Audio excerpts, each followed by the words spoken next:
अब सही है। हम देख लीजिए कि बीच बीच में हो।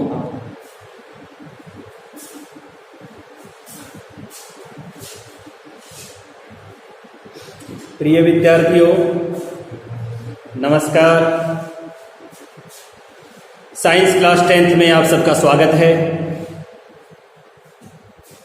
मैं आज आपके लिए लेकर के आया हूं अपशिष्ट प्रबंधन के तरीके। आपका पॉइंट चल रहा था अपशिष्ट प्रबंधन, और इसी अपशिष्ट प्रबंधन की कड़ी में आगे चलते हुए मैं आपको अपशिष्ट प्रबंधन के तरीके के बारे में बता रहा हूं। हमारा पॉइंट है अपशिष्ट प्रबंधन के तरीके। अपशिष्ट प्रबंधन के तरीके।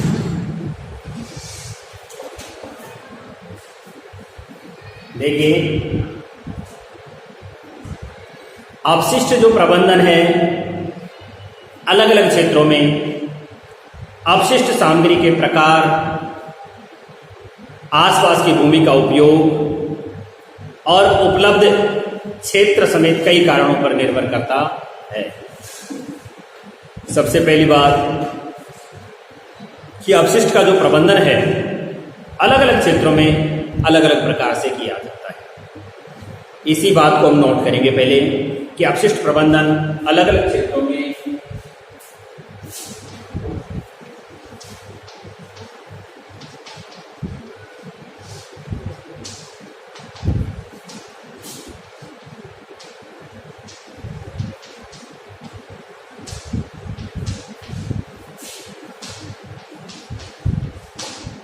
अपशिष्ट प्रबंधन अलग अलग क्षेत्रों में अपशिष्ट सामग्री के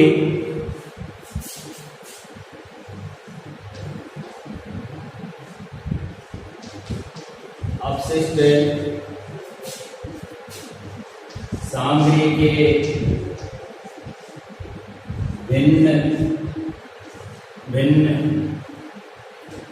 प्रकार, अलग अलग तरह की अपशिष्ट सामग्री होती है ना, इसलिए अलग अलग प्रकार, आसपास की भूमि का उपयोग, आसपास की भूमि का उपयोग एवं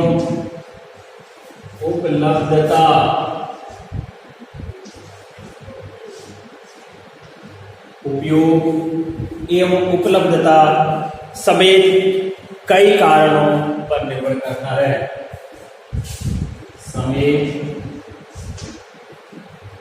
कई कारणों पर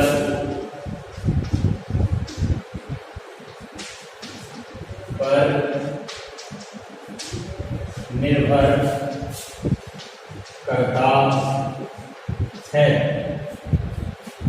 सबसे पहले मैं आपको भूमि भराव के बारे में बताना चाहूंगा। भूमि भराव, बसनीकरण, पुनर्चक्रण के तरीके और रासायनिक क्रिया, ये चार अंश हैं अपशिष्ट प्रबंधन के तरीके में। यानी तो अपशिष्ट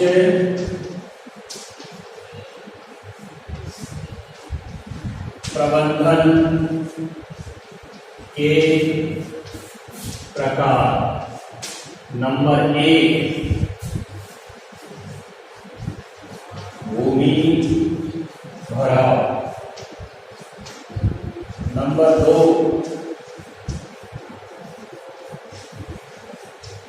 बष्मीकरण। नंबर 3 पुनर्चक्रण।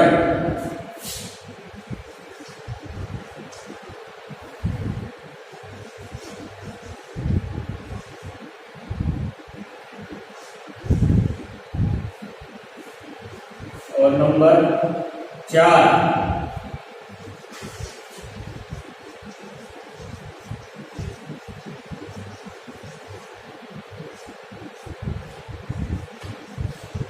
रासायनिक प्रक्रिया। ये 4 तरीके हैं। किसके? ये 4 तरीके अपशिष्ट प्रबंधन के हैं। अब मैं आपको बताना चाहूंगा, सबसे पहले भूमि भराव। क्या बताना चाहूंगा? भूमि भराव। देखिए भूमि भराव में क्या है। सबसे पहले हम प्रमुख तरीकों में भूमि भराव लिखेंगे।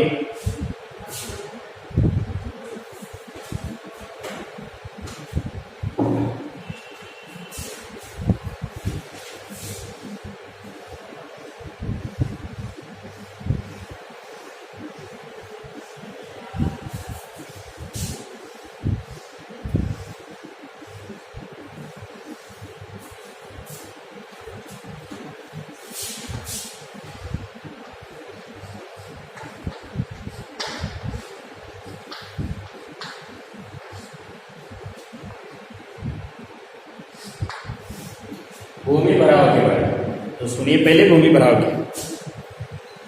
इस प्रक्रिया में अपशिष्ट का प्रबंधन इस प्रकार करते हैं। कैसे? कि भूमि भराव अक्सर गैर उपयोगी खाने, आपने देखा होगा पहाड़ी क्षेत्रों में या अधिकांश ऐसे गैर उपयोग की भूमि होती है जहां पर वहां खनन कार्य किया जाता है। खनन कार्य करने के बाद में क्या कर बन जाती है, वहां गहरे गहरे गड्ढों की खाने बन जाती हैं जो अब उपयोग के योग्य नहीं रही है। अर्थात उन खानों से अब उत्पादन होना क्या हो गया है? बंद हो गया है। या तो लागत अधिक आ रही है और उत्पादन कम हो रहा है, या फिर बिल्कुल ही उत्पादन होना बंद हो गया है।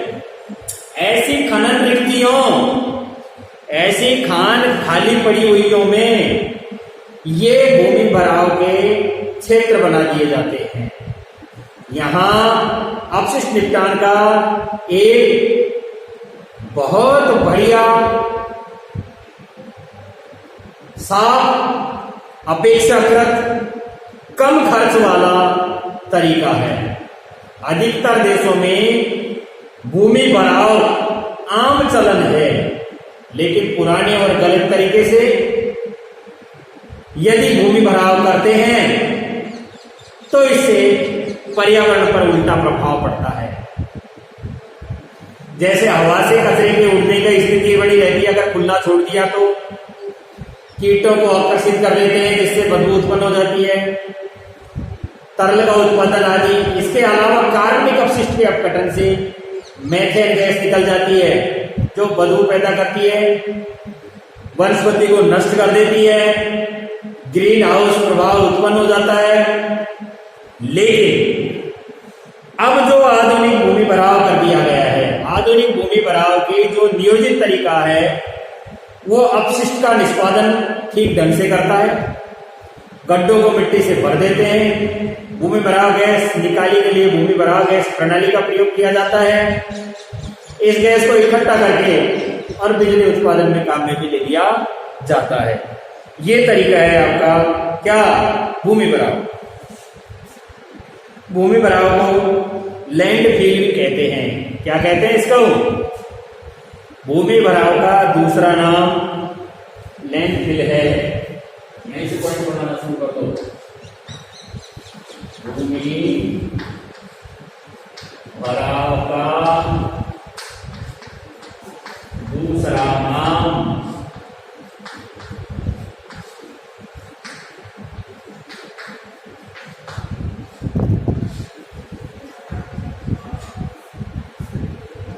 लैंडफिल है। यह प्रक्रिया गैर उपयोगी खाने और खनन प्रक्रियाओं वाले क्षेत्र में की जाती है। यह प्रक्रिया गैर उपयोगी खाने तथा खान रिक्तियां वाले क्षेत्रों में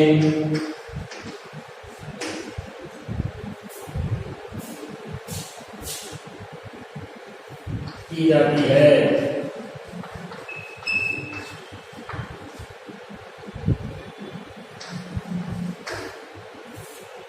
इसके अलावा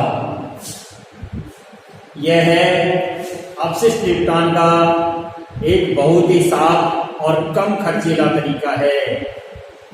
यह है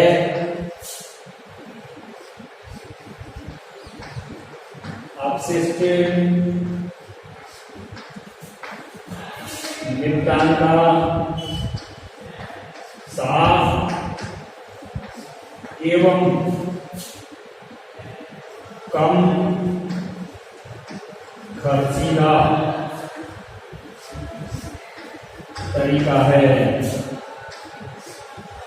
एक लाइन में हर लाइन में प्रश्न बन रहा है, भूमि बढ़ाओ अपशिष्ट निपटान का कैसा तरीका है? साफ और कम खर्चीला तरीका है। प्रक्रिया कहाँ की जाती है? गैर उपयोगी खानों और खान प्रक्रियाओं में, ऐसे क्षेत्रों में की जाती है। दूसरा नाम क्या है? लैंडफिल। हर लाइन का एक प्रश्न बन रहा है। प्राचीन तरीका लगभग कई देशों में प्रचलित है, लेकिन पुराने गलत तरीके से भूमि भराव करने से पर्यावरण पर उल्टा प्रभाव पड़ता है। प्राचीन भूमि भराव तरीके का पर्यावरण पर विपरीत प्रभाव पड़ता है। जैसे हवा से कचरे का उड़ना, कीटों का, जैसे हवा द्वारा कचरे का उड़ना,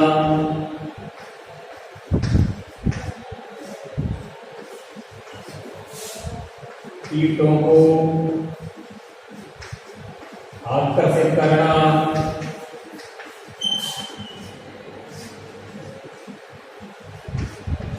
तरल पदार्थ का उत्पादन कर देना,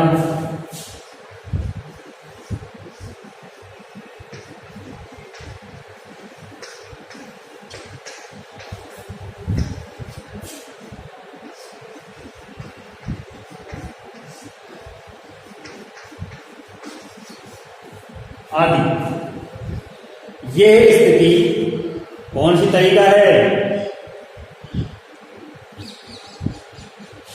उत्पादन करना, तरल पदार्थ का उत्पादन करना, या इसी लाइन में अगर थोड़ा सा और जोड़ दो आप जोड़ सकते हो, कॉमा लगा करके यहाँ लिख दो कि कार्बनिक अपशिष्ट अपघटन से मेथेन, कार्बनिक अपशिष्ट से CH4 बनना, जिससे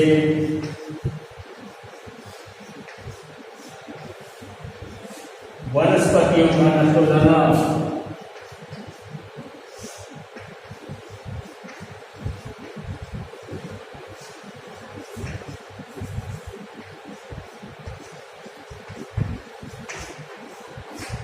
जिससे CH4 मेथेन मर गई और क्या क्या हो गया? बदबू पैदा हो गई, वनस्पति नष्ट हो जाना, ग्रीन हाउस प्रभाव उत्पन्न हो जाना, ग्लोबल वार्मिंग होना, ग्लोबल वार्मिंग आदि। बहुत है इतना। दोबारा पूरे इस पॉइंट को समझ लो। प्राचीन भूमि भराव तरीके का पर्यावरण पर विपरीत प्रभाव पड़ता है, जैसे हवा द्वारा कचरे का उड़ना, कीटों को आकर्षित कर लेना, तरल पदार्थ का उत्पादन कर देना, कार्बनिक अपशिष्ट से मेथेन का बनना, जिससे वनस्पतियों का नष्ट हो जाना, ग्लोबल वार्मिंग आदि क्रियाएं इससे हो जाती है। प्राचीन भूमि भराव के तरीके से। अब कौन सा तरीका आ गया? आधुनिक भूमि भराव में कौन सा तरीका आ गया? आधुनिक भूमि भराव का तरीका।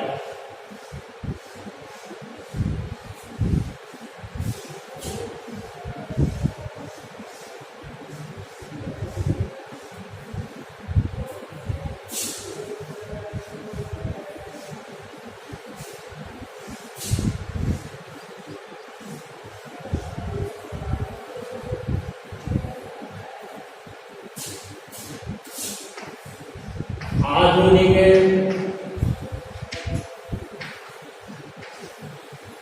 भूमि भराव के द्वारा,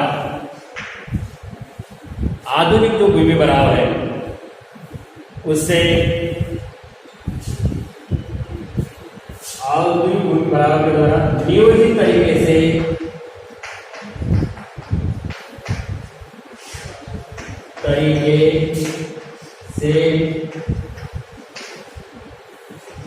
अपशिष्टों का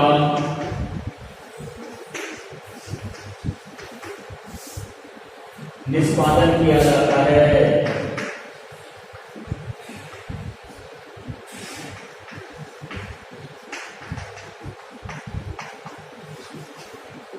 प्राचीन तरीके में तो प्रॉब्लम थी, लेकिन अब तरीके से निष्पादन किया जाता है। अब आधुनिक तरीके में क्या होता है? देखो, गड्ढों को मिट्टी से भर दिया जाता है। प्राचीन तरीके में क्या करते थे? खान के गड्ढे में कचरा तो डाल दिया, परंतु खान को क्या रख देते थे? खुली छोड़ देते थे, जिससे क्या होता था? बदबू उत्पन्न होती रहती थी, हवा के साथ कचरा उड़ता रहता था, सड़ करके मीथेन गैस बढ़ जाती थी, आसपास की वनस्पतियां नष्ट हो जाती थी, बहुत से रोग फैल जाते थे। परंतु अब क्या होता है? गड्ढों को मिट्टी से भर देते हैं। नंबर दूसरा क्या करते हैं?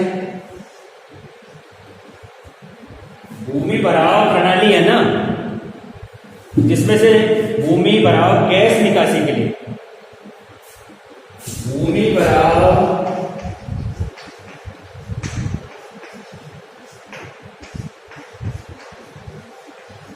गैस निकासी के लिए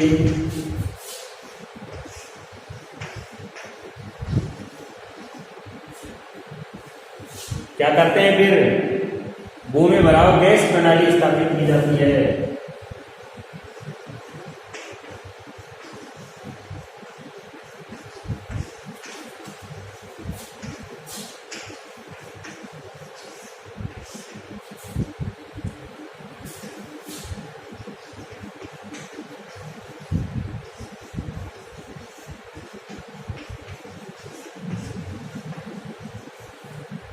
भूमि भराव गैस निकासी के लिए भूमि भराव गैस प्रणाली यानी पाइप लगा देते हैं, जिसमें से क्या होती है? गैस निकलती है। इस गैस को इकट्ठा करके विद्युत का उत्पादन किया जा सकता है। निकलने वाली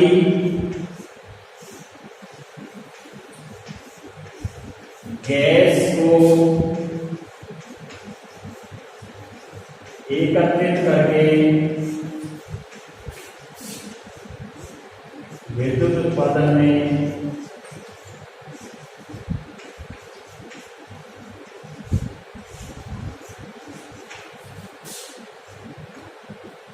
प्रयोग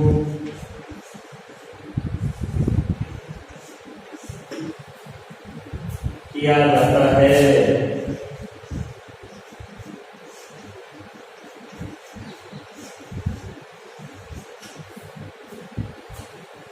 आधुनिक भूमि भराव के द्वारा नियोजित तरीके से अपशिष्टों का निष्पादन किया जाता है। आपसे ये भी पूछ सकते हैं कि आधुनिक भूमि भराव प्रणाली और प्राचीन भूमि भराव प्रणाली में क्या अंतर है? तो आप जान गए होंगे कि आधुनिक भूमि भराव प्रणाली में तो ये हो गया, गड्ढों को मिट्टी से भर देते हैं। भूमि भराव गैस निकासी के लिए भूमि भराव गैस प्रणाली का स्थापित की जाती है। निकलने वाली गैस को इकट्ठा करके विद्युत उत्पादन में प्रयोग किया जाता है। प्राचीन भूमि भराव प्रणाली में क्या था? गड्ढे खुले रहते थे, हवा के साथ साथ कचरा उड़ता रहता था, ईंटों को करते थे जिससे बदबू उत्पन्न हो जाती थी, कई प्रकार के रोग उत्पन्न होने का खतरा रहता था, तरल उत्पादन हो जाता था, सड़ करके मीथेन गैस बढ़ जाती थी जो वनस्पतियों को नष्ट कर देती थी, और इसी के साथ ही कौन सी चीज हो जाती थी, वहां पर एक तरह से पर्यावरण को नुकसान हो जाता था, बदबू पैदा हो जाती थी, इससे ग्लोबल वार्मिंग की स्थिति उत्पन्न हो जाती थी। यहाँ तक की बात किसमें आ गई है, आपकी भूमि भराव प्रणाली में आ गई है। अब आप नेक्स्ट प्रणाली पर आ जाइए, भस्मीकरण।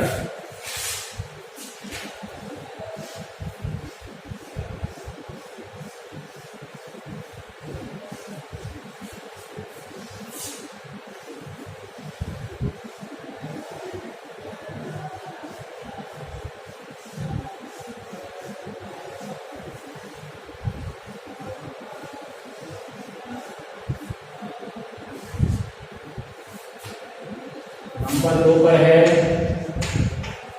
भस्मीकरण। देखिए भस्मीकरण में क्या होता है, पहले एक बार भस्मीकरण को समझ लेना। भस्मीकरण का मतलब जान रहे होंगे आप कि इसमें जलाया जाता है, भस्म किया जाता है। इस विधि में यानी अपशिष्ट निष्पादन की इस विधि में अपशिष्ट पदार्थों का दहन किया जाता है। अपशिष्ट पदार्थों को क्या करते हैं, जलाते हैं, जिससे अपशिष्ट ताप, गैस, भाप, राख आदि में बदल करके और वातावरण में मिलेगा। भस्मीकरण को देखा जाए तो दोनों ही पैमाने पर किया जाता है। भस्मीकरण छोटे पैमाने पर तो क्या करते हैं, व्यक्तियों द्वारा किया जाता है, जैसे हमारे गली का कचरा है, हम लोगों ने उस कचरे को क्या कर लिया, इकट्ठा कर लिया और उसको क्या कर दिया, आग जला दी, जला करके नष्ट कर दिया। ये तो हो गया कौन से पैमाने पर, छोटे में। और उद्योगों द्वारा, बड़े बड़े उद्योग धंधे हैं, फैक्ट्रियां हैं, कारखाने हैं, मिल है, इनके द्वारा एक बड़े पैमाने पर भस्मीकरण का प्रयोग किया जाता है। और इसमें तरल अपशिष्ट, ठोस अपशिष्ट, गैसीय अपशिष्टों के निष्पादन की व्यवस्था की जाती है। इससे क्या हो जाता है जानते हो, जैसे खतरनाक कचरा होता है, खतरनाक कचरा जैसे जैविक कचरा है, कहां से निकला हुआ, चिकित्सा हॉस्पिटल से निकला हुआ अपशिष्ट, इसके निष्पादन के लिए एक व्यावहारिक पद्धति के रूप में मान्यता प्राप्त है, इसको भस्मीकरण को जला दो, नष्ट हो जाएगा। परंतु गैसीय प्रदूषक जो होते हैं, गैसीय अपशिष्ट हैं, उनके उत्सर्जन के कारण भस्मीकरण अपशिष्ट निष्पादन का एक बहुत ही विवादास्पद पद्धति या तरीका कहलाता है। भस्मीकरण में क्या होता है, ये ज्यादातर अगर देखा जाए तो जापान जैसे देश में प्रचलित है। क्यों जापान में क्यों प्रचलित है, क्योंकि इसमें कम भूमि की जरूरत पड़ती है। एक ही स्थान पर बहुत सारे कचरे को लाकर के क्या किया जा सकता है, जलाया जा सकता है। इसे एक भूमि बढ़ाव के जितने बड़े क्षेत्रों की आवश्यकता नहीं होती, भूमि बढ़ाव में बहुत बड़ी बड़ी खाने चाहिए, दूर तक चाहिए, उसे ढकने के लिए मिट्टी चाहिए, इसलिए जो भस्मीकरण है उसमें कम भूमि की आवश्यकता होती है। जापान जैसे देशों में ज्यादा प्रचलित है, भूमि बढ़ाव के लिए भूमि की आवश्यकता नहीं होती है। गैसीय प्रदूषण के कारण भस्मीकरण अपशिष्ट निष्पादन का एक विवादास्पद तरीका बनता समय गया है।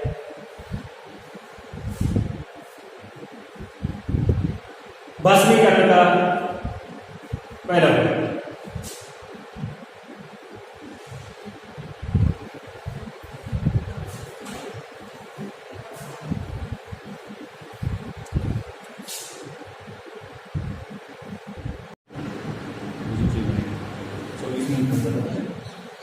भस्मीकरण लिखिए, निष्पादन की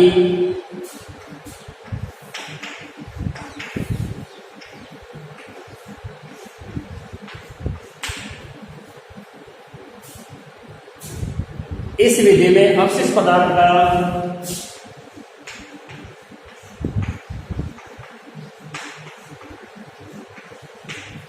निष्पादन की इस विधि में अपशिष्ट पदार्थ का दहन किया जाता है।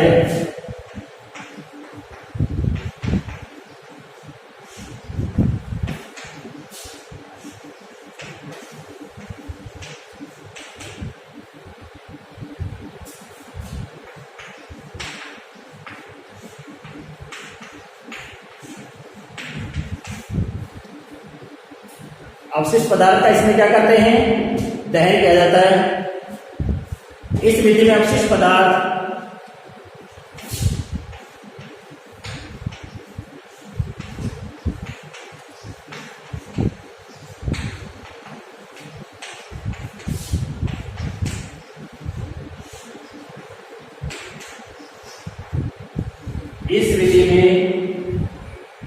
अवशिष्ट पदार्थ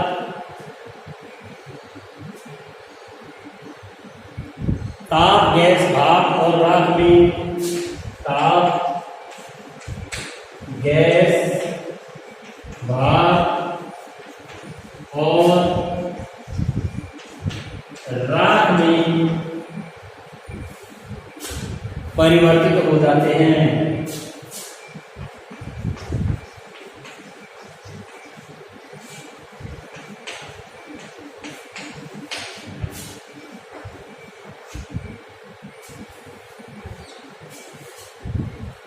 नेक्स्ट,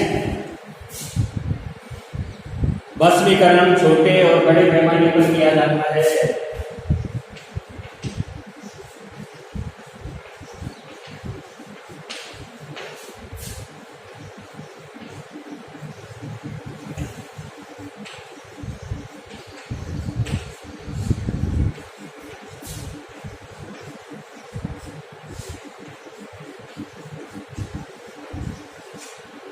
भस्मीकरण छोटे और बड़े पैमाने पर किया जाता है।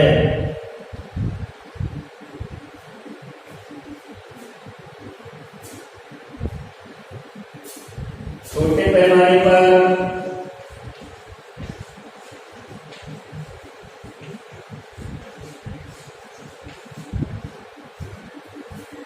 पैमाने पर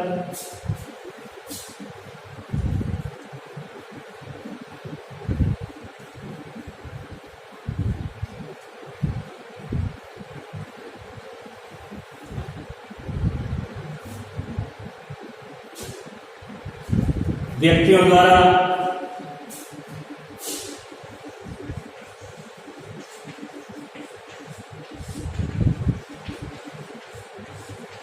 जबकि बड़े पैमाने पर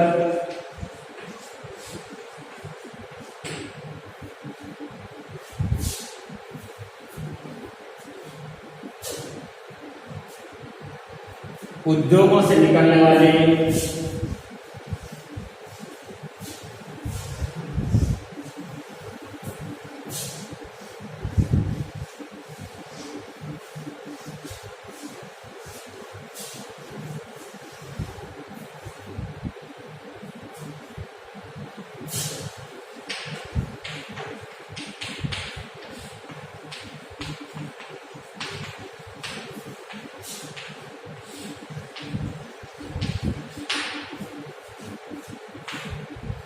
बड़े पैमाने पर उद्योगों से निकलने वाले ठोस, द्रव और गैसीय अपशिष्टों का ठोस, द्रव और गैसीय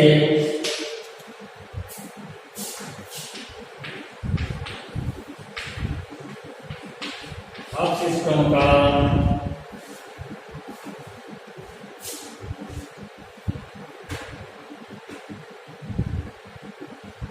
निष्पादन किया जाता है।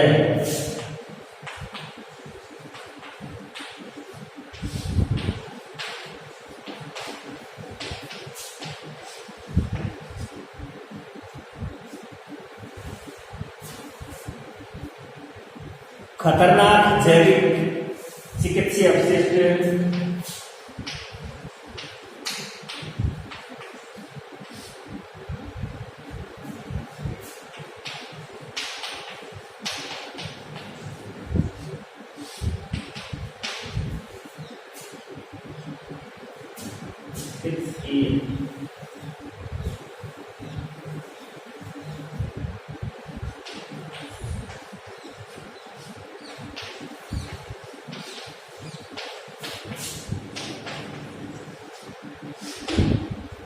खतरनाक चिकित्सीय जैविक अपशिष्ट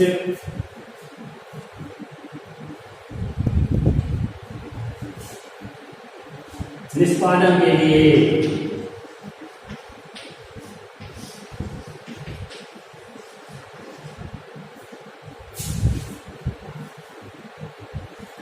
व्यवहारिक पद्धति काम में ली जाती है।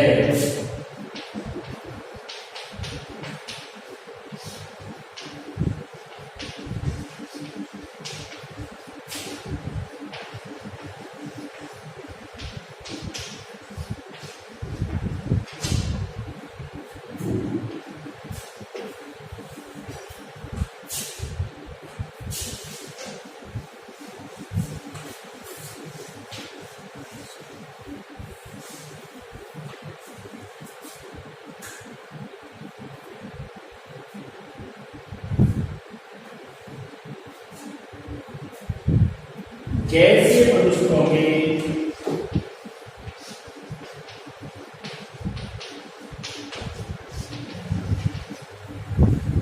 निष्पादन के लिए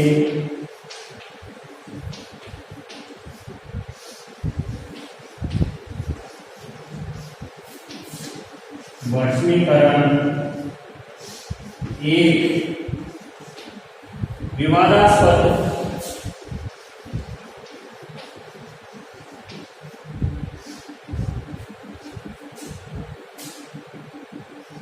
प्रणाली मानी जाती है।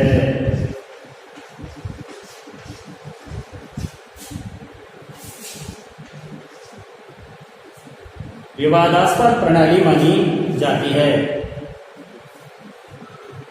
यह जापान जैसे देशों में प्रचलित है। यह जापान जैसे देशों में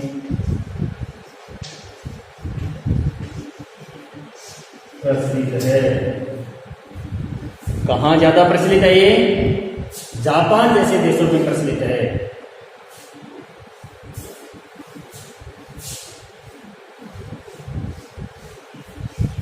इसमें कम भूमि की आवश्यकता होती है।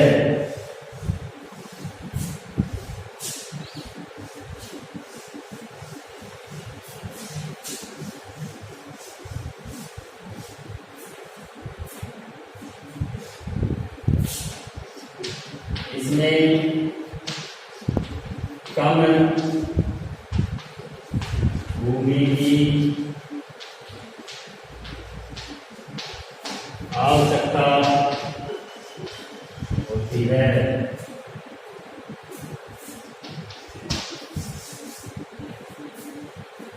इसमें कम भूमि की आवश्यकता होती है।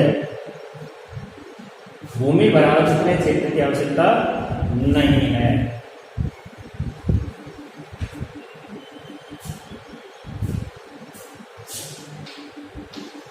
बड़ा क्षेत्र इसके लिए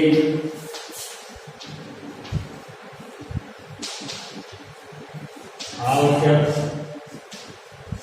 नहीं है।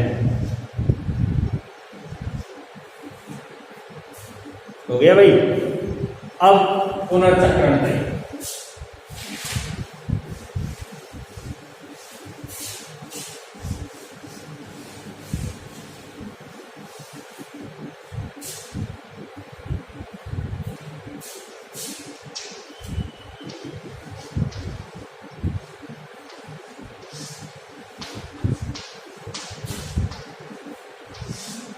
देखिए पुनर्चक्रण तरीके में क्या होता है।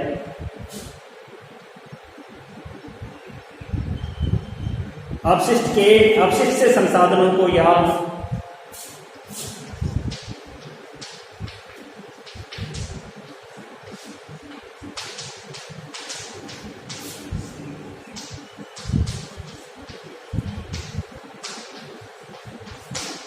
अपशिष्ट से संसाधनों को या किसी भी मूल्य की चीज को निकालना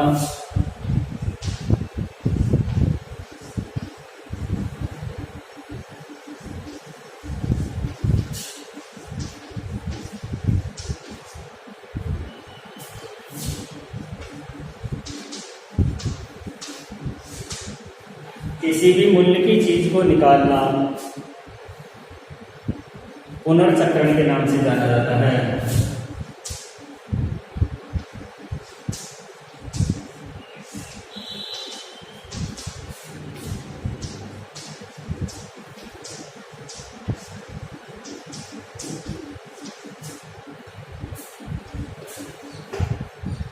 नंबर 2, पुनर्चक्रण का अर्थ पुनः मिलना।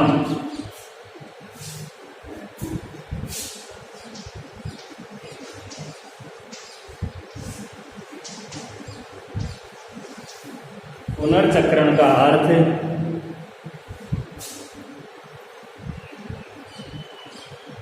पुनः मिलना, जिससे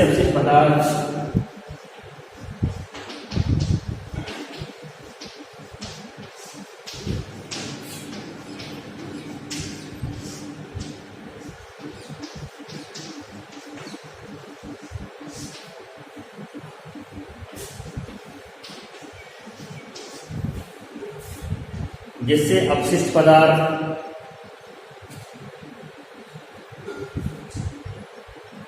का पुनर्नवीकरणीय होता है।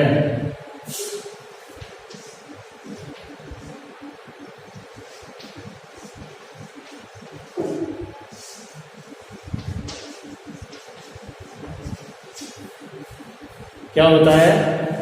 पुनर्नवीकरण होता है। कच्चा माल निकाला जा सकता है।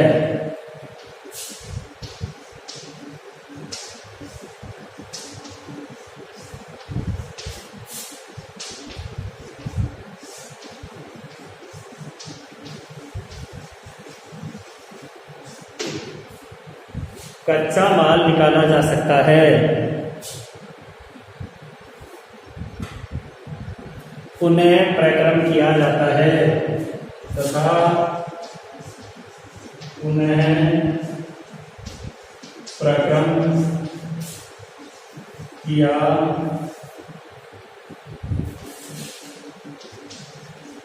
जाता है।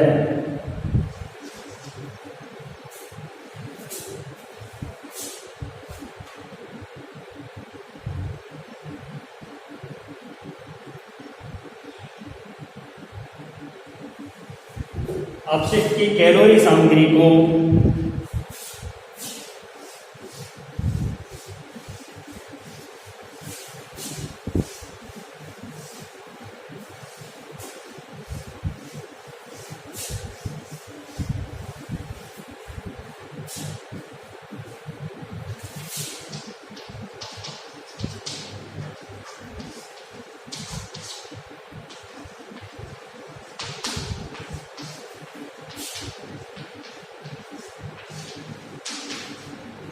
बिजली उत्पादन में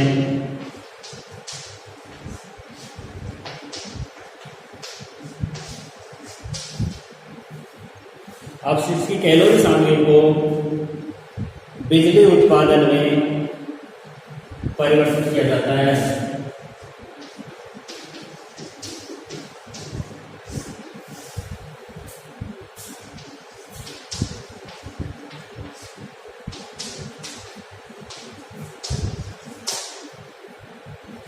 नेक्स्ट,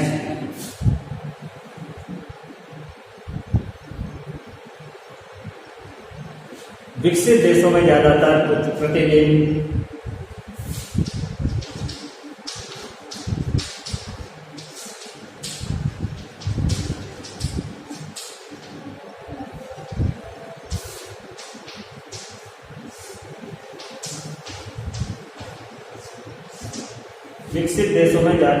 प्रतिदिन पुनर्चक्रण किया जाता है।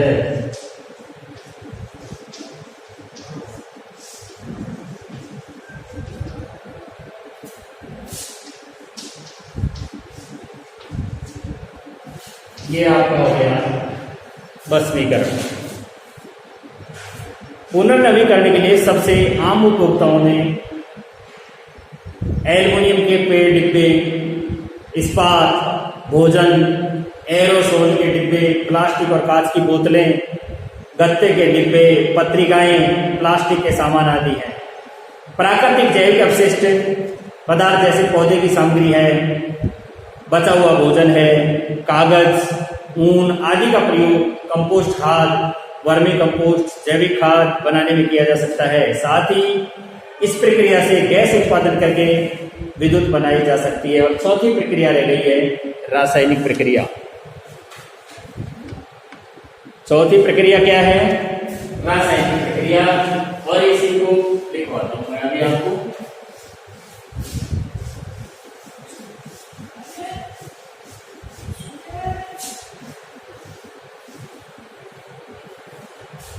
देखिए रासायनिक प्रक्रिया में क्या होता है,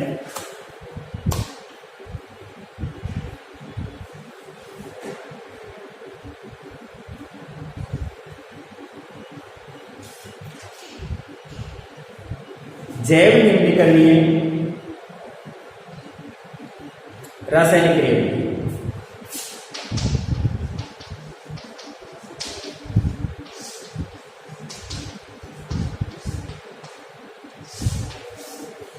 देखिए रासायनिक क्रिया में कुछ अपशिष्टों को रासायनिक क्रिया द्वारा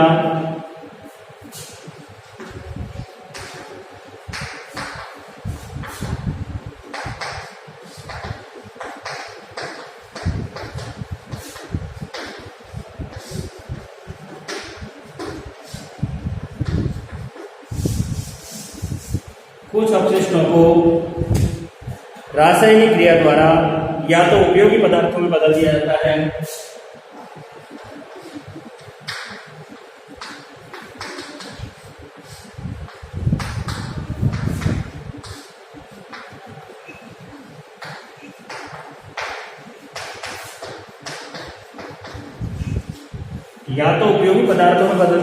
है या फिर नष्ट कर देते हैं या नष्ट कर दिया जाता है। अपशिष्ट निस्तारण के अन्य उपाय। अपशिष्ट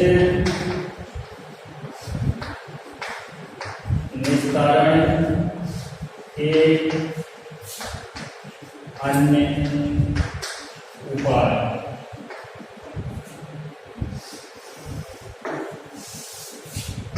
नंबर 1, कूड़े करकट को अत्यधिक दाब से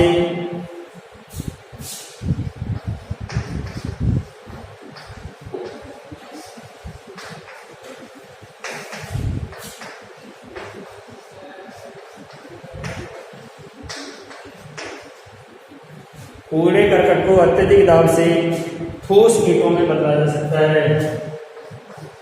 ठोस ईंटों में बदला जा सकता है। नंबर 2, नगरीय वाहित मल को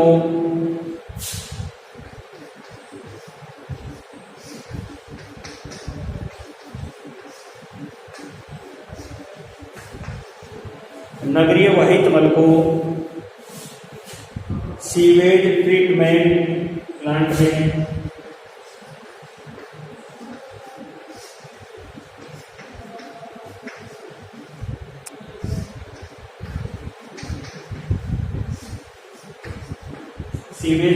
प्लांट में उपचारित करने के बाद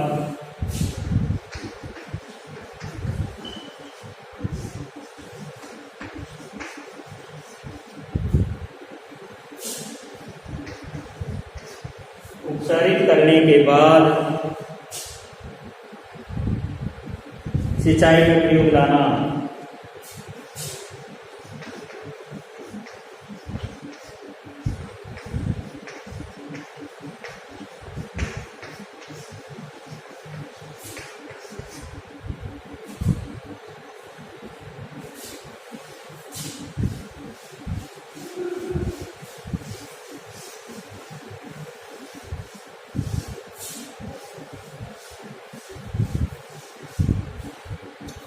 नेक्स्ट पॉइंट रहने का में सभी नगरों के लिए अपशिष्ट निस्तारण हेतु सभी नगरों के लिए अपशिष्ट निस्तारण हेतु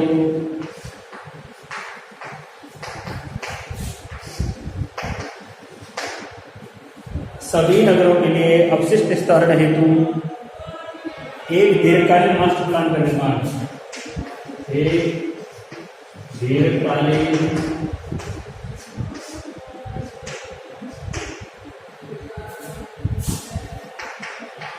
मास्टर प्लान का निर्माण करना। चौथा लिख दें, पशुओं की हड्डी, मांस, पंख, रक्त आदि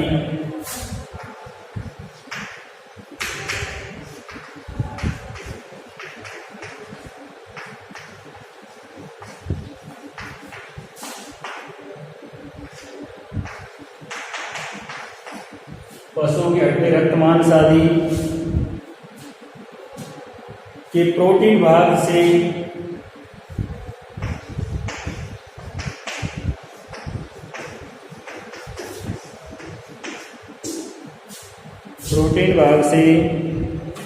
फिश मील, पोल्ट्री फीड,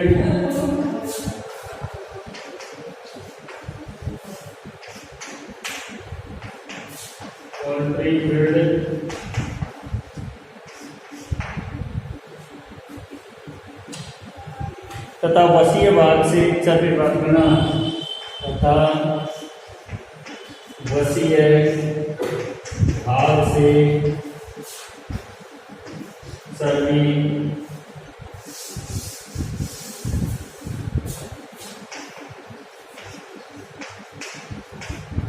प्राप्त करना।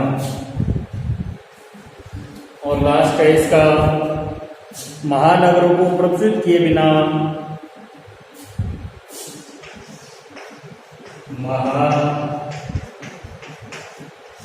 महानगरों को प्रदूषित किए बिना महानगरों को प्रदूषित किए बिना इनसे अपशिष्ट निस्तारण की संभावना खोजना। इनसे अपशिष्ट निस्तारण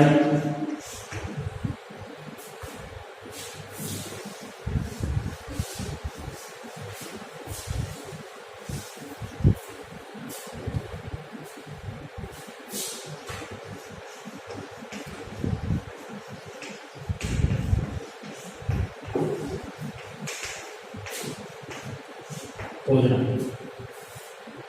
लोगों की सोच और व्यवहार में बदलाव लाना। अंतिम, लोगों की सोच तथा व्यवहार में बदलाव लाना। लोगों की सोच और व्यवहार में बदलाव लाना व जागरूकता पैदा करना तथा उनमें जागरूकता पैदा करना।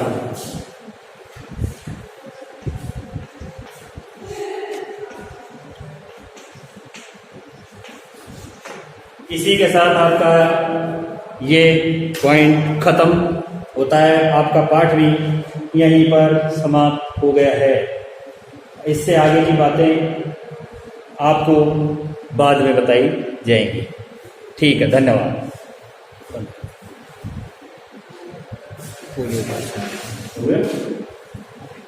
26 हो जाएगा।